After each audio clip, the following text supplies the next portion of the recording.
All right, everyone, welcome to another episode of Seeds of Music. This is Kyle Williams, your host, and this is the only awesome web show where aspiring musicians can learn right now how to find their market and effectively grow as an independent artist or producer.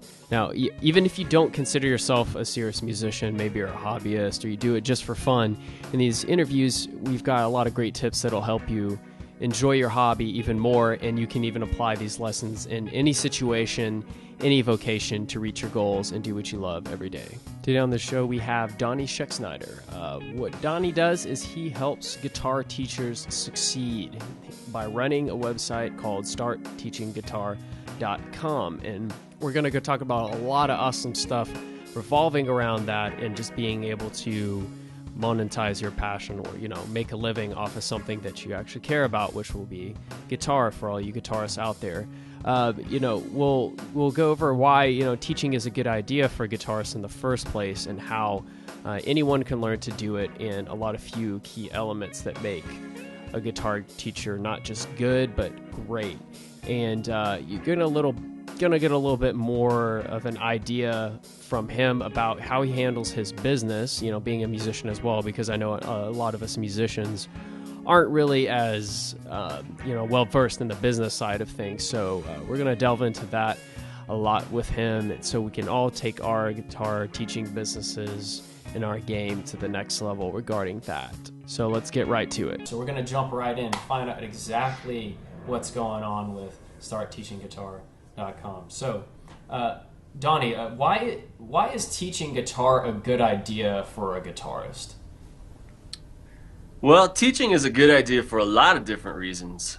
One of the most obvious reasons is for financial purposes, right? Because a lot of times when you're a gigging musician, it's hard to make a decent living when you're just starting out, playing clubs and bars and coffee shops and, playing for tips and, things like that. It's a playing little bit for hugs. Yeah, exactly. Sometimes for that. So teaching is a good way to kind of supplement your income, and even if you only teach 5 or 10 students, a lot of times you can make as much as you do playing out at night, and that enables you to basically do music full time and not have to work a day job in some situations. It depends on what your expenses are and stuff. But there are other reasons too, like a great reason. Like one of the reasons I got into teaching was just because I just love working with people so much and helping them to improve on the guitar.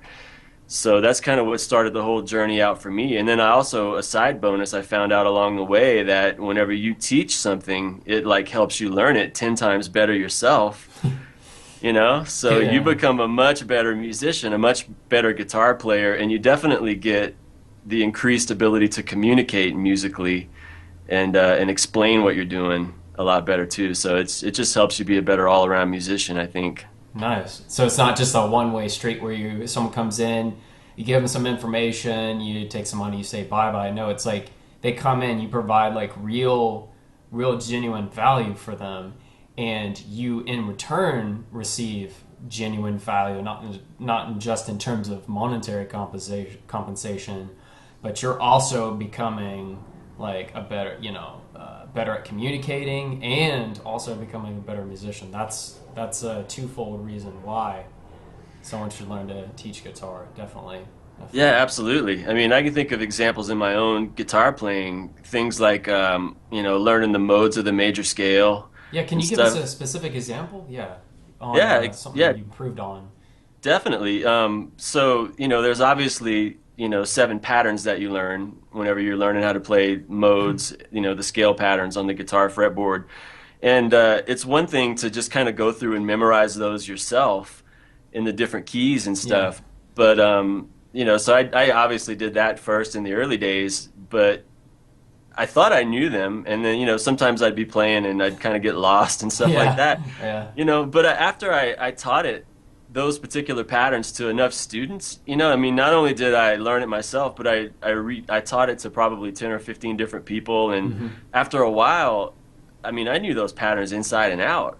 There was a noticeable improvement in my lead playing just because I covered that material from so many different angles and so many different directions for so many different people. It just got so thoroughly integrated, into my guitar playing that I was able to do it a lot better myself. So that's one example. Yeah, yeah. I'm thinking maybe it was like the fact that you had to present the information in different ways because everybody learns differently, and just being able to have to think in several different dimensions about what you're trying to teach makes your mind, like, makes you critically think, and maybe that's what helps, like, retain it. Because I've noticed the same thing. I think I know something. I try to explain it to someone, and I might be like be horrible about explaining it in that moment, but that in itself helped me learn more about what I was doing. So that's great advice. It's great advice. So what are some few key elements that actually make not just not a good guitar teacher, but a great guitar teacher? Great guitar teacher. Well, if you look at that from the flip side, right, there are a lot of things that make a not so great guitar teacher. Okay, we'll go to those first. Right. Well, and just eliminating those things Yeah. a lot of times will make you a really good, on the way to being great Okay. guitar teacher.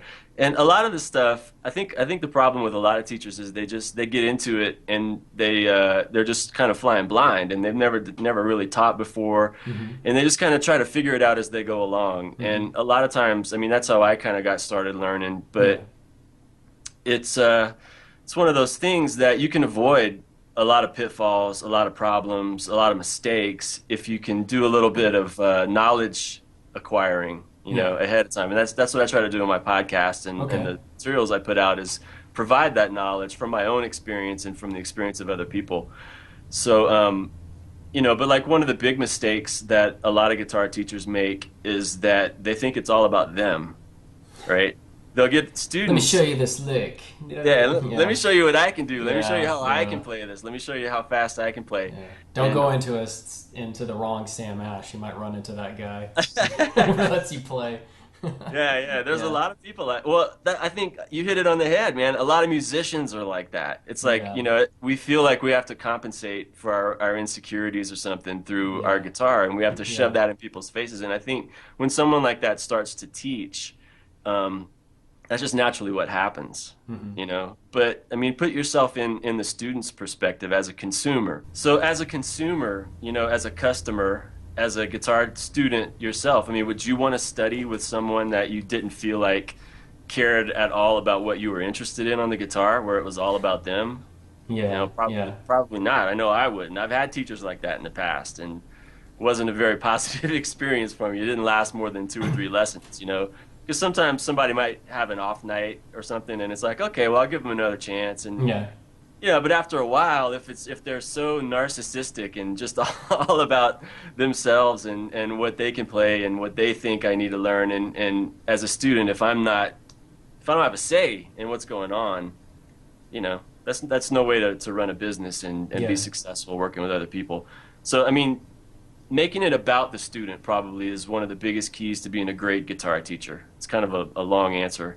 Okay. No, well, yeah, it makes sense. So you could be maybe in short, it's just like putting your ego aside and focusing on what their wants and needs are and meeting them. Exactly. Yeah. I mean, that's the basic principle of customer service, no matter what business you're in. Yeah. Right? You have to give the person what they're paying for. Yeah.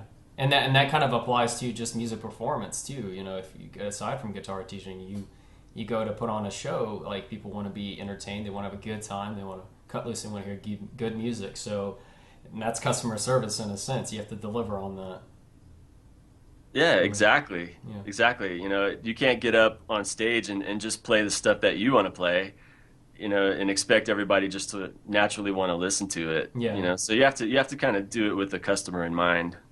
Okay. Definitely. Yeah. So, tell me about your podcast. What kind of information do you cover in these podcasts?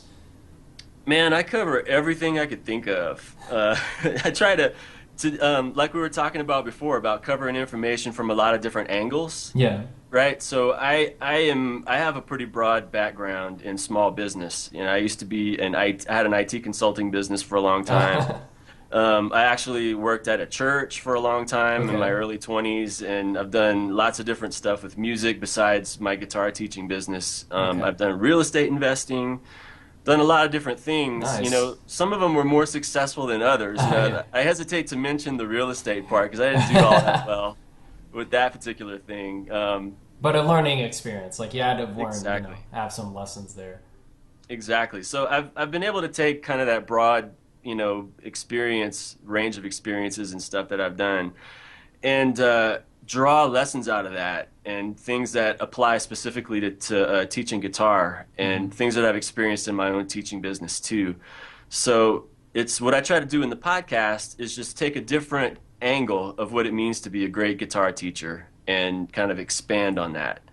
Okay. So lots of different things. So I cover a lot of business related topics like marketing and customer service, like we talked about. Okay. I talk about pedagogy and how to be a better teacher, how to communicate musical ideas more effectively. Okay.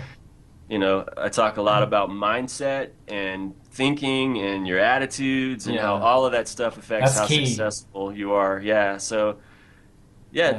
different topics. It's kind of whatever I think my audience is interested in, and whatever's kind of what I'm passionate about at the moment. Yeah. Those are typically the topics that I choose. Not killing students with method books, Yeah, beating them over the head. exactly. Force feeding it to them. Yeah. So yeah, and we're going to cover the best way to get in touch with your podcast at the end of the episode. But I'm on the subject of method books. Like, I'm just this is like actually a side question. What are your thoughts on teaching students to read music? I mean, is it something you try to get them, even if they're kind of resistant to it? Do you kind of encourage them because you know it's going to benefit them? I mean, what's your stance on that? Yeah, that's an interesting question. And different teachers that you ask are going to have different answers for that. It really depends on your perspective and on how highly you value reading music. And that a lot of time that depends on what genres of music you're dealing with. Yeah. If you're a classical guitarist or a jazz guitarist, obviously sight Yeah. reading is more important Yeah. than if you're a country or a rock guitarist. Yeah. But you know, when it comes to things like doing studio work, it's important across the board. Yeah. So I think it's definitely something that you need to incorporate in your guitar lessons as a teacher. The way that you do it is the tricky part, though, right? So you can come at it from two different perspectives. You could say, okay, this is so important that everything else that I teach you is going to revolve around that. We're going to start with reading notes in the very first lesson, and some teachers do that. Yeah, it's for most people it's too boring. So I honestly don't recommend it. I recommend taking the focus of the lessons and making it all about the songs that the student wants to learn. Yeah. So that they can get instant, maybe not quite instant, but very close to instant gratification. And actually become a guitarist. Yeah. Actually be able to play something that they love on the guitar and get them hooked on it. Yeah, because it has to be fun. It has to be enjoyable. Yeah. Right. And once they love it, once they have a little bit of confidence, and it's something that they know that they want to keep doing, then you can start slowly introducing music theory and sight reading and things like that in bite-sized chunks. Yeah. Right. Instead of scaring them away. Yeah, instead of making them feel like they're in an academic setting where it's all going to be approached from a book, it's like they go to, to have their needs serviced, and a lot of times their goals will be different. I mean, some of them might not want to take guitar to like the umpteenth level where they're going to be able to read music and you're shoving Berkeley books in their face, and then others you'll find out maybe over course of a couple months that this person seems like they're pretty serious, or even they start playing out themselves, and then you think, oh, I can probably like start showing them the more intense, more in-depth material. So. Yeah. I mean, I can give you a good example of that too from my personal life. When I'm a music school dropout. Okay, I say that with a little bit of pride. I did too. I mean, well, I moved. I took a semester, and it was awesome, but I moved, so I kind of feel weird. Yeah, I just dropped out after one semester. But this was my situation, okay? And I'm not knocking music schools. I really wish I would have finished looking back. Okay. So, but I was a percussion major.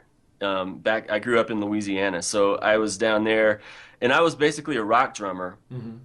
Didn't know how to read, didn't know how to do anything really. I'd taken a few piano lessons, before that, and a few guitar lessons too.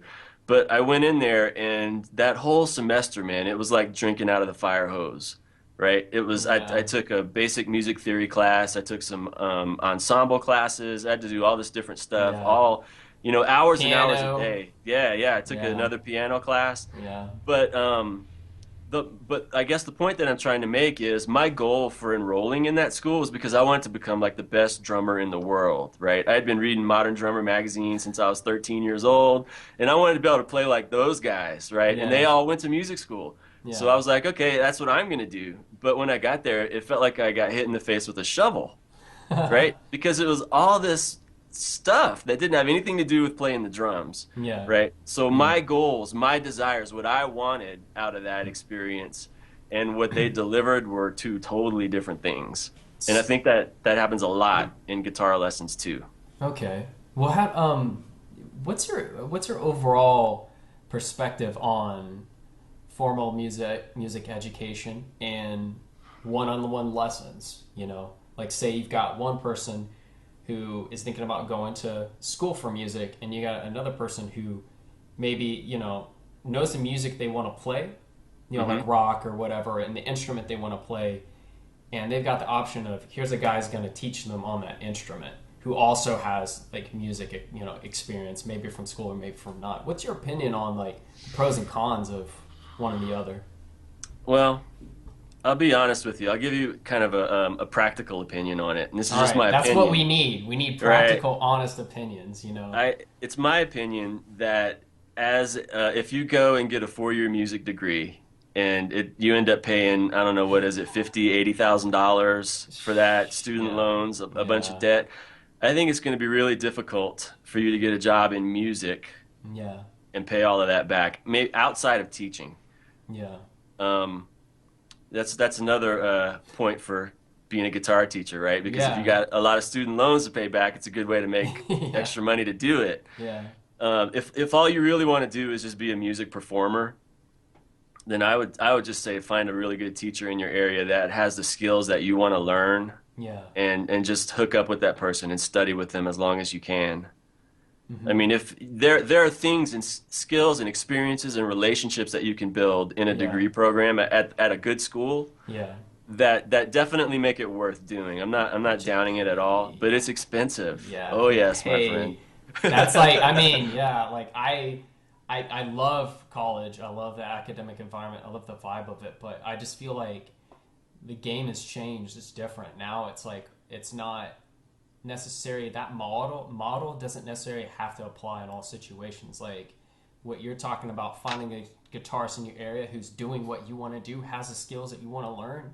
That's you learn from them. That's more like either a hacker model or a bootstrapper model, or even when I was reading in this book called Mastery by Robert Greene, he refers to it as apprenticeship. You have apprenticeship model where it's you, the apprentice, and the master. There can be only Right. one kind of thing, So and you absorb like all that information from them, and it's all relevant because sometimes you might have professors that don't have music careers. Their career is teaching. So what's the difference between learning from them and learning from someone who's actually doing exactly what you want to do? I think that's... Yeah. I agree with I agree with a lot of what you're saying. Definitely. I think Yeah. that's... Yeah. And it doesn't even have to be someone in your local area, man. I mean, now you can, because of Skype and the internet, you can take Yeah. lessons with pretty much anybody you want if you're willing to pay them Yeah, what they're yeah. asking. And you can Yeah. take lessons with, touring guitarists that are, available online, where that would have been unheard of just 4 or 5 years ago. Yeah. So, I but just- definitely, one of the benefits of doing the music school thing is that you can totally immerse yourself in it, though. Yeah. That's one of the really cool benefits Yeah. of getting a music degree. And, after you'll learn a lot more, a lot faster Yeah. at a much higher premium. Much higher. But you pay for it. Dang. Yeah. So, as far as business goes, as far as the business end of teaching guitar goes, what are some useful habits that you personally have for building your guitar lesson business? Some useful habits. I think I have a few useful Like, habits. I don't know, drinking raw eggs in the morning. I mean, it could be anything. Yeah. I guess some of the big keys to success in my business have been setting goals is really important, right? Because you never, if unless you know where you're going, it's really hard for you to actually get there. So writing goals down, putting deadlines on those goals, and like reviewing them often, updating them often, but always having kind of where I'm going with my business on one sheet of paper Yeah. has been really helpful for me to actually see the things that I want to see. So that's been huge. And then another one is being willing to invest money in materials and resources and training that can teach me the skills that I need to learn to be more successful. StartTeachingGuitar.com wouldn't be in existence today if I wouldn't have been willing to pay a little bit of money. It seemed like a lot at the time, but to take some internet marketing courses and learn some of the skills that I need, that I use every day today to make this happen, to complement what I've already known, from my other businesses. So that's a big key, I think, too, is just being willing. I mean, because we can get in this poverty mentality if we're not careful, right? Where it's like, dang, I really want to get that course. I know it can make me successful, but it's, I just don't have the $200 or whatever. I just can't afford it. But, I mean, if we were honest with ourselves, we could think about it in different terms. And it's like, wow, okay, if I invest this $200 and apply, the knowledge that I get from this Take course, action. and take action on it, then I can make $20,000. Yeah. From applying that knowledge. So, I mean, if you can invest $200 and make $20,000, why not do that over and over again? Yeah. I mean, I'll do that all day long. Yeah. If I know that I can make me money. Who was it that said value learning over money? Or was that, I feel like I read that or heard that from some, public personal development speaker, but I feel like that statement is ringing true in what you're saying. Value learning over money, value your own income potential, your own just potential, period, and invest in that. That's great advice. Specifically for your goal setting and, in setting deadlines, like what, do you have like a specific process you go through to, like, you write goals on a pad and then put them on a calendar? I mean, do you make your deadlines really, really short so it makes you freak out and like jump on the ball, or how do you do that? Yeah, sometimes I try to make the deadlines tight if I want to get something done, but usually I just try to be realistic, because one of the cool things about owning your own business is that you have a lot more freedom and control. You also have a lot of other things to deal with, like risk and fluctuations in the marketplace, more taxes. Yeah, more taxes. But I have the freedom to live a less stressful life because of my business. Yeah. So I try to make my goals and the deadlines I put on them reflect that. I don't want to stress myself out, and I don't want to rush through and put together something that's not at the standards that I want it to be at, Okay. So yeah, it just depends. If I really need to get something done, though, I'll put a quicker deadline on it. Okay. But usually it's just to make sure that it actually stays on the radar and gets done by a certain day. Yeah. Okay. And you probably had a lot of practice at figuring out how long it takes you to do something. So yeah, some people starting out, they might say, "Oh, it'll take me a month," but in reality, they can get it done in 2 weeks, which is something I did. Yeah. But luckily, I had a friend who was like, "Why the hell are you taking a month to do that?" And I was like, I don't know. I guess, okay. So I cut it in half and got it done, which was incredible. But, yeah, it's easy to procrastinate with this kind of stuff, Yeah. So what's one thing that you do to conquer procrastination then? Well, two things. I just mentioned one of them. I put deadlines on stuff. That really helps to not procrastinate, because then you feel like crap if you don't get it done by the deadline. But I also, I don't know if you're familiar with Mastermind groups at all. Is that a specific organization that meets every once in a while? What is that exactly? Well, it's kind of a free form deal, but it comes from Napoleon Hill from Think and Grow Rich. I know. Yeah, yeah, I've read that book. Okay, I thought you were talking about a specific event. Yeah, but no, mastermind groups. Yeah, yeah. Yeah, so I've been in a mastermind group for probably I've been in a few different ones over the Okay. past few years, but there's this one that I've been in since before I start teaching guitar, and Okay. it's me and one other guy right now. But we both started our own businesses, and he does stock photography stuff, Okay. Okay. and I do my online business, and we meet every week and hold each other accountable. So we talk about our goals, we talk about what we're learning, we talk about what we've accomplished in the past week, what we want to accomplish in the next week, what problems and frustrations and stuff we're dealing with, and we encourage each other and we hold each other accountable and we help each other if we can. So That's we yeah.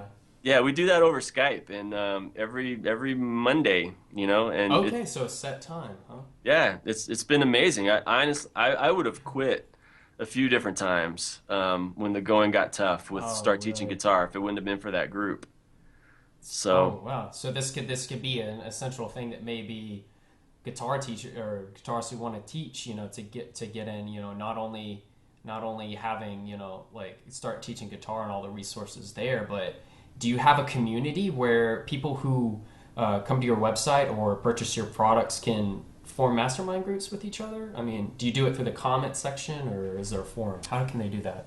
so I have a private community forum for guitar teachers, and it's Nice. only available to people that are members of my program called STG All Access. Okay. So yeah, it's a monthly membership program that you can join where you get all kinds of stuff. I'm not going to turn this into a sales pitch, but you Hey, can hey. We're well, okay. here. Right. No, I mean, but I do free podcasts and I do Okay. premium Okay. podcasts, and the STG All Access members get the premium podcasts every Okay. week. They get ad-free versions of the free ones. They get live question and answer calls with me Okay. every month, live training webinars, Okay. and I have three levels of the membership. There's the silver, the gold, and the platinum. The platinum level, Okay. I actually lead a mastermind group that meets Oh, once a month where I work with guitar teachers individually on their teaching businesses. so I could, if I was on platinum, this could be me asking you about my business right now over Skype. Do you do it over Skype or how do you communicate? Yeah, I use Skype. Sometimes I use GoToMeeting, Oh, yeah, that know that one. tool. But it's basically the same thing. It's an online group with people from different parts of the world. It's a small group, so it would be you and a few other people. Okay.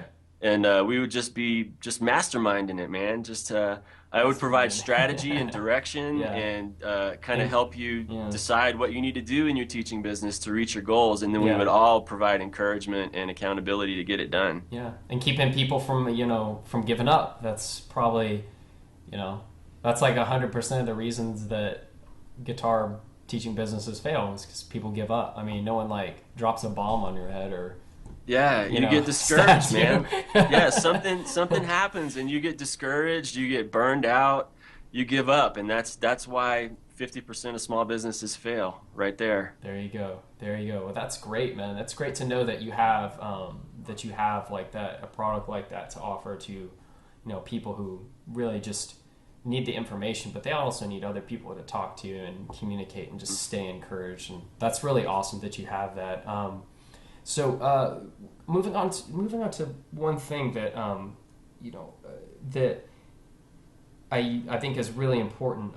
What is one step that the person watching this right now, okay, who either wants to teach guitar or is already teaching it and wants to take their guitar business to the next level? What is one step that they can take right now to up their game with teaching guitar?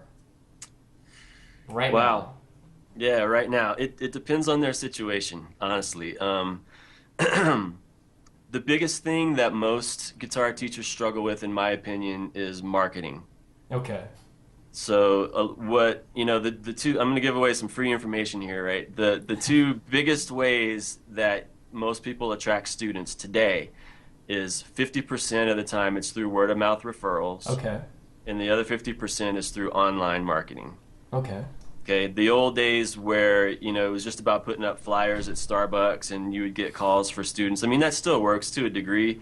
Most of your Yeah. students are going to be searching online, though, Yeah. looking for Yeah. guitar teachers. You know, they're going to go to Google and they're going to type in, you know, guitar teachers in Los Angeles, or learn guitar in Los Angeles or Colorado Springs or whatever. Yeah. And the biggest tip I could give someone is to have a basic website put together and show up Okay. whenever someone does that search, you know. And if you show up towards the top of the page, then people are gonna check you out for lessons. You know, the word of mouth thing is important too, but you can't microwave that. You can't. I mean, it takes months sometimes to develop that reputation and that network of people bringing in referrals. Yeah. So yeah, getting online and making sure that you're working the online stuff is the quickest way to be more successful. I like that term, microwaving. We're gonna like bake with gasoline, not gasoline, gas, natural gas. Sorry, baking with gasoline. That'd be worse than microwaving. That sounds probably be like going out and throwing flyers at people and screaming at them. It'd be totally not the way to go.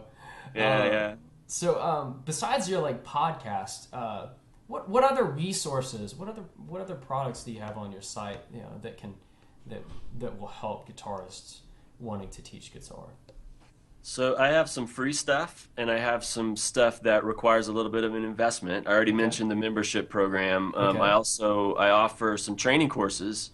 Okay. So I have one called Group Guitar Launch Formula that only opens up a few times a year, but that one is basically a 5-week intensive, you know, how-to step-by-step course on how to start group classes, which is a really effective way to leverage yourself as a guitar teacher and make a lot more money and work less hours. So that's kind of for more people that have been teaching for a little while and they're ready to kind of take it to another level. That course is intended for that. But I have a lot of free stuff available on my site too, on startteachingguitar.com. I have a toolbox section up there, and I have a list of recommended business books. I have recommended teaching books. I have some web-based calculators. So there's one on there where you can type in your hourly rate and how many students you want to teach, and it'll tell you how much money you can make as a guitar teacher. Okay. So that's pretty handy. Okay. I have another one that will help you calculate your student retention rate. You know, things like that. Important, yeah. Yeah, I have a free video tutorial on there that teaches you how to build a website using WordPress. Okay. For guitar teachers, it's real easy. You don't have to have any kind of technical skills or coding skills. You can just, open a hosting account and one click, and there you have a website. You know, you have some customization to do after that, but it's there. Yeah. You know, so that's free. That's on my website. I have a free ebook that I give away called Teaching Guitar the Smart Way. Okay. Which I have. Have my copy. It's just a cool little ebook that it gives a lot of basic information about how to get started with teaching, and it kind of points people to some of my other resources. So lots of information there. Lots of great information. I've been through a lot of this stuff myself, and it's been awesome. So Donnie, for anyone right now that wants to go ahead and get involved with startteachingguitar.com, what do they need to do? Well, the first thing that they should do is go over and download the free ebook that I just talked about. Okay, Teaching Guitar the Smart Way. If you just go to startteachingguitar.com, there's a form right there at the top of the page. You just put in your name and email address, click submit, and then I'll send you the book right away. It'll show up in your inbox in like a couple of minutes, and they can take that and just start reading it and learning more about it that way. And then the other thing is to start listening to the free podcast episodes that I have out there. Those are a great way to just kind of dive in and start learning more about what it means to be a good and successful guitar teacher. All right. And it will mean a lot for your success as a musician, or just being able to, make a living doing, something that you're passionate about, So, gosh. We can all relate to that. it makes such a big difference in the level of fulfillment that you have and the inner peace that you have and how happy you are in your life if you can spend your time doing something that you love and that you're passionate about. You know, and the cool thing about teaching guitar is, yeah, it's fulfilling. It's you know, it's awesome. It's something that you already, you know, you're taking a skill that you already spent years developing and using it, you know, to make money. But the fulfillment that you get from just pouring your experience and your knowledge into somebody else that appreciates it and that can go on and develop and become a more successful person because of your influence, man. Yeah. There's not too many jobs or you know, career options where you can actually experience that every single day.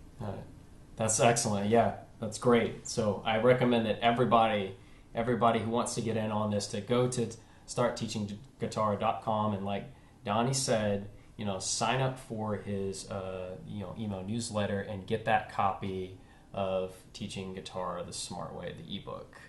Okay, guys. Thanks, Donnie. Thanks again for coming on the show, man. It's been great having you. Yeah, I've enjoyed it. It's been a blast. Thank you, Kyle. You're welcome. All right, guys, so that's that for this interview with Donnie Schexnayder of StartTeachingGuitar.com. Make sure to check out his site and check out his products if you want to make a little bit of that green cash for your guitar knowledge, something that you are passionate about and that you love doing anyways. Also, guys, you know, I've said this before, I'll say it again, really important, make sure if you haven't already to sign up for the Seeds of Music email newsletter. You'll find forums all over the site, on the front page, on the sidebar, and all you got to do is punch in your email and hit submit, and you'll be the first to receive any updates and new interviews from Seeds of Music. If you're watching from YouTube and you're just subscribed to the YouTube channel, make sure you also head over to seedsofmusic.net and sign up for the email newsletter there, because those are two different things, and I keep the best communication, well, we can keep the best communication through the actual newsletter. Next thing, make sure you like and share this video. If you liked it, if you feel like really ready to get out there and start up your guitar teaching business and really conquer your neighborhood or city and make some cash with that, just if you feel like you learned a lot from this, and you know, share it and share it with your friends. Maybe you got someone else who plays guitar and they might be thinking about giving lessons too. And you know, last but not least, comment on the video. What was your greatest takeaway from this interview with Donnie? Did you learn something that's gonna help you take action right now, get out there and start teaching and advertising yourself and getting the business end locked in so you can get more students? And do you know of anybody that you'd like to see interviewed? If so, then just send me an email, get in contact with me, and let me know who that person is. Okay, guys, I'll see you in the next interview.